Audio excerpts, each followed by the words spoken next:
Hətta bəzi rəvayətlərdə var, Əbu Talib əleyhissalam dünyasını dəyişəndə Peyğəmbər ki, qəbrin üstündə durmuşdu, dua oxuyurdu ki, hələ Qədir Xumyad bu imamət rəsmləşməmişdi Əli əleyhissalamda, mənə bu rast gəlib.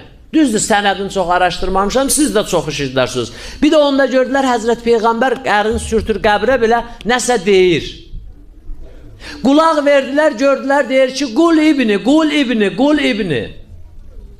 De oğlum, de oğlum. Dedilər, ya Resulallah, kimdən danışırsan?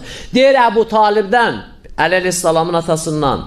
Allah'tan soruşdular, cavab verdi. Ondan sonra göydən soruşdular, cavab verdi. Yerdən soruşdular, cavab verdi. İbrahimdən soruşdular, cavab verdi. Məndən soruşdular, cavab verdi.